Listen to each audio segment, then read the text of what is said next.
You guys ready, college readiness? I suppose we are. Let's see if I can find my right screen here. There we go. All right. So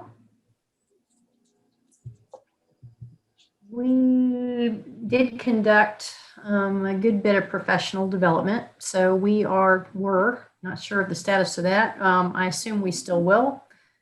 Submitting a WVSTA session on implementing PDSA. Since 2 years ago, Sue Ann and Erica presented to the entire membership on what HERS2 was during the opening session. And then last year, we conducted a session on developing change ideas. And then this year, we would then say, here are sample PDSAs, sort of like the Promising Practices workshop, present several and have them choose or engage in ones that they want to present.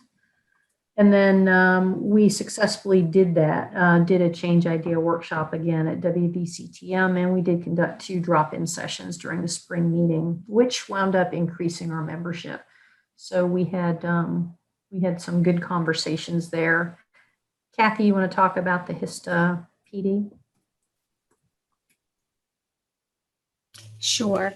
So one of the things that I'll be doing this summer is a group of us will be doing is we're presenting to Texas A&M, doing a K-12 workshop. And in that is embedded PDSAs and improvement science, a little bit of improvement science. And we'll be talking about categorical data and photo voice and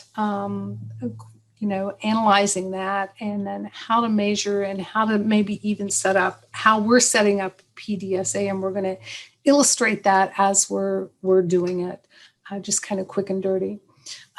We're also doing the HISTA Fall professional development training, and because Hope Wright is one of the M3T teachers, she's going to highlight what she's doing with PDSAs and with HERS2 to try to bring that together, and then use that as a recruiting tool to invite teachers to jump onto one of these PDSAs that Deb's worked on and gotten out there so that they could plug and chug and just learn to do, bring them this way. So we're still working on our PDSAs. Oh, I don't even have the syllabus PDSA up there. I'll need to add that. We had have those 2 that we're working on, and a STEM career awareness PDSA, now the syllabus. So we've got 4 that are in progress. Here's some synergistic activities that we've been working on. Kathy Jakewitz and Erica Close.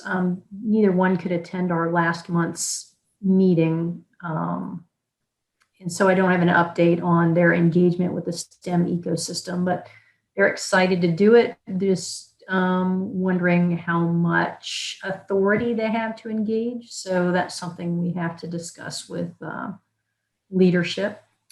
I reached out to Catherine, who probably didn't get it because she's on vacation, and Joanna, and Sophie Knudsen, and Erica about maybe, I'm not sure if this is relevant anymore since college readiness will be re-envisioned, but I was thinking that if HERS2 could sponsor a spot presentation, there would be an avenue for dissemination of college readiness presentations by STEM ambassadors, spot ambassadors.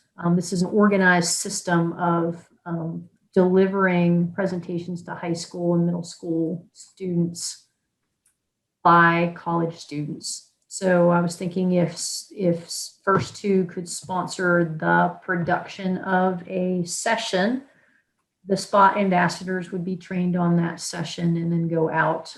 Teachers could request these presentations, and then that way we knew we would have data collected on that, and we would have an avenue for those presentations to be promoted and then assigned. So that would involve a little bit of a monetary investment, but I know that Joanna's hometown ambassadors have developed a bunch of presentations. We could certainly tap some of that. Catherine's skill in creating these SPOT presentations, because she is the one who brought them to West Virginia, and then just getting the ambassadors to go out. So I think that might be a way of kind of engaging or interfacing, getting the hometown ambassadors or SPOT ambassadors to present ways of engaging in college readiness. And then Fairmont State is submitting a Gear Up grant. The grant is due next week, but I had a conversation with the PIs. They're required to recruit partners every year. So instead of writing us into the initial grant, they really want to recruit First Two Network as a partner in the first year, since that's an obligation they have. So they've already got their first partner potentially lined up. So that is in the works. So that conversation is ongoing. And then HISTA also has synergies. Kathy? Yeah, I mentioned Texas A&M, but and the HISTA Fall Professional Development. HISTA had submitted an NIH grant with Alabama for a HISTA Alabama program, and it was funded for 5 years. So that's really exciting. We'll be having a HISTA in Alabama. And then at the NIH conference, the SEPA conference, we did a presentation, and included in our presentation was we talked about our senior program and our camp, about how we had expanded with and reached out with First Two in Bring a Buddy, and that we were really excited about that. And then we're working with the Oregon Health Sciences University. They're the ones that we partnered with this last year. HISTA did Photo Voice. And so we're bringing to them improvement science and how we can bring those two things together, because it'll tie in East Coast and West Coast, and they can make us stronger, and hopefully we can make them stronger too.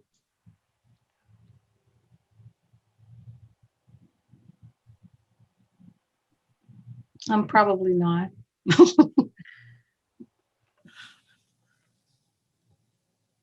Are you responding to my chat message? Yeah. I'm like, oh, this is gold. This is exactly what NSF is looking for, right? Ways that organizations start to change each other. That's systemic change. That's their investment, and HISTA's, NIH's investment starting to change the state. And that, like, more than how many students we have in our immersive experiences, that is what I think they're really trying to get us to talk about. And we haven't had much to say in past years, but I think I'm starting to see it. I see Gay with a tiny little bit of a smile. True, right? I mean, this is. Well, it's really neat because, it's so nice. I know I'm not really schooled in improvement science, and I'm always learning, but it gives me the tools to bring something different to the table. And it's so neat to be able to indoctrinate them into what we're doing, and take their cool ideas that we've worked on when we planned this Photo Voice project, and we did it on COVID and the changes of COVID and how it affected science and the lives of our students. So this is just really nice. And then how we can use this project and do a PDSA with it, and improve what we're doing and pick another topic, whatever that is. So. So I guess our grow is, where do we go now? So do we disband during this month's meeting? What does a leadership team suggest we do?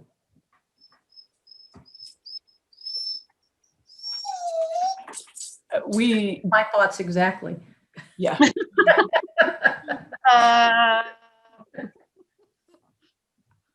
Honestly, the stuff that you've presented on today all sounds sustainable, ties together with student leadership. I think that your idea of a spot presentation is brilliant. And I don't think that disbanding is where we are, but finding a way that Kathy doesn't have to keep feeling like, oh, first two, you know, like, but is able to live and breathe the PDSA stuff. And that's what it is, you know, because that feeling of dropping balls over here while you're trying to keep your main work going is just, it's hard. And that is part of what we need to try to find a more comfortable way. So the stuff that you're doing, Deb, with WVSTA, I feel like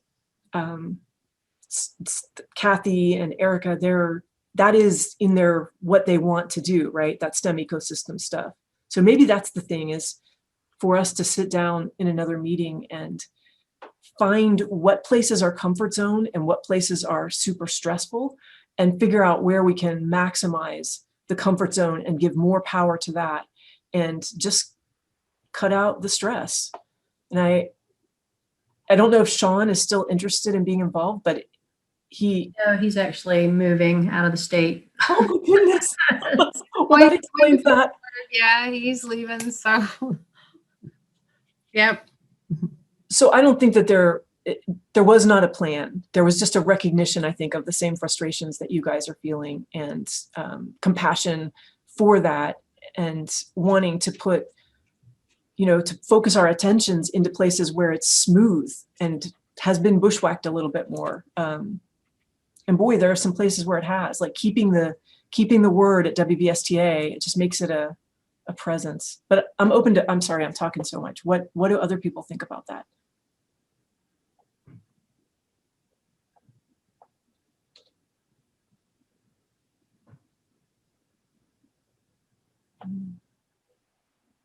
Anyone? Bueller?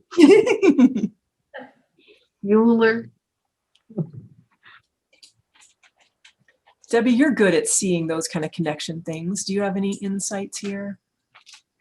Not to put you on the spot. Yeah, no, I actually was thinking about that. I think continued brainstorming on how do we make connections with the K through 12 space without like doing the work of the K, you know, so like if it was more about connections and awareness and collaboration, rather than like owning stuff to do. So, but I mean, I think that's an area that you could brainstorm. Like what could you do that was more about connections and less about doing, you know, things for teachers. That's my thought.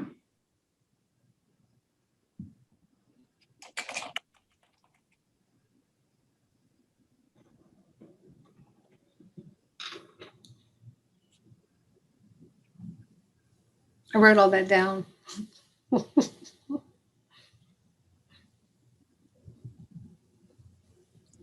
Could everybody just put some kind of thought in the chat, even if it's just, I don't know, just so we know that we've gathered the quieter voices among you? Or you can say something out loud and I'll type it.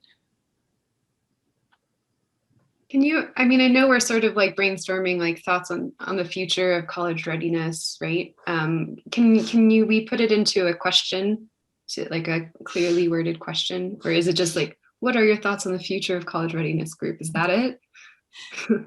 Deb, I'll let you try to put it into a question if you can. I can't right now.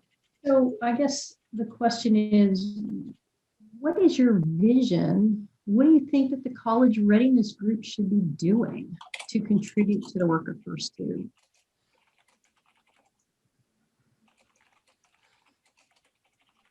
I've been struggling with that since you asked me to be the co-chair, and I've tried to kind of re-envision or find a niche that I could fit into. And I'm doing that, but I'm not certain it's what you want. I think that's the frustration for me. I'm trying to give you what I think you want, and I'm not sure I am. Does that make any sense? Yeah, I think that for a while, we really got bogged down because, we know that to really reach kids and get them interested in STEM, we need to get to the counselors. And so we were, it was a beautiful idea to come up with this whole presentation that the counselors could use and get these kids understanding what was out there and available. And then we talked about even going to homerooms, because in your homeroom teachers have the kids for a while. And maybe there was a curriculum they followed every week, that one activity a week that hit these skills that they needed for college readiness, and what these STEM skills were to better prepare the kids for college, or the skills that they needed to be better prepared for college. But again, what that did with us was put us in a position where we were producing this, or trying to think that we needed to produce this whole program to get out there to use, to share, instead of taking like what we're doing now, I think, with this buddy system.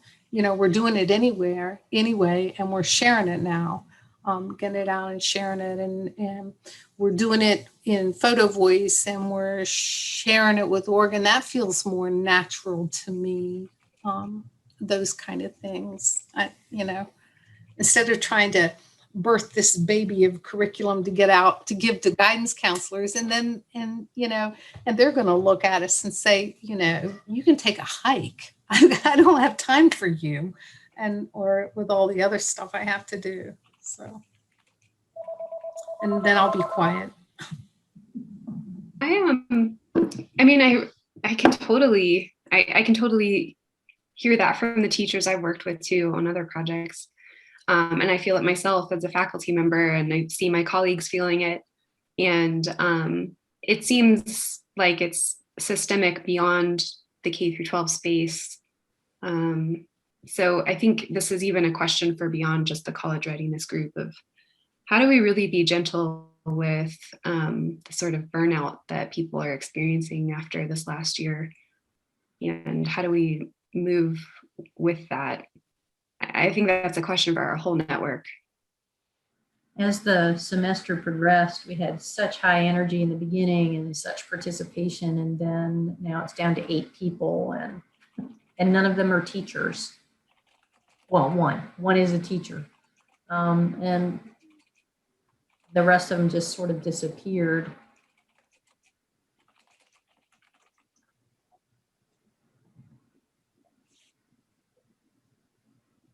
I see that here. We did the working group with Glenville in January, and a lot of the people were enthusiastic.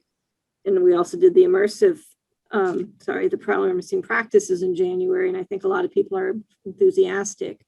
But then reality hits of there's only 24 hours in a day, and your current responsibilities take most of them. So it's not that people don't want to do it. It's just, where does it fit in, and how do you make it fit in?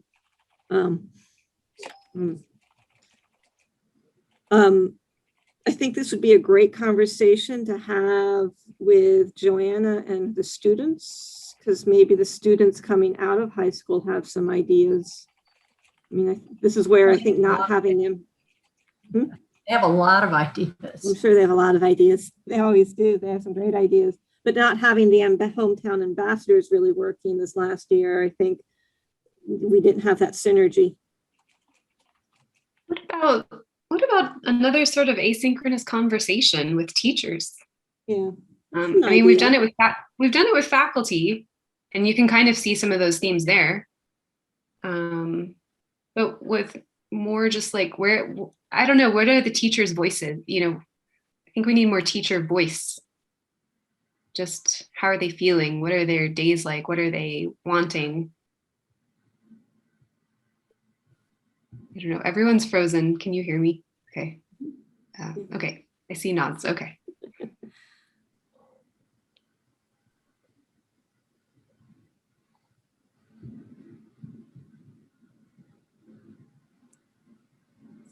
I am so appreciative of this discussion. This feels like steering to me, right?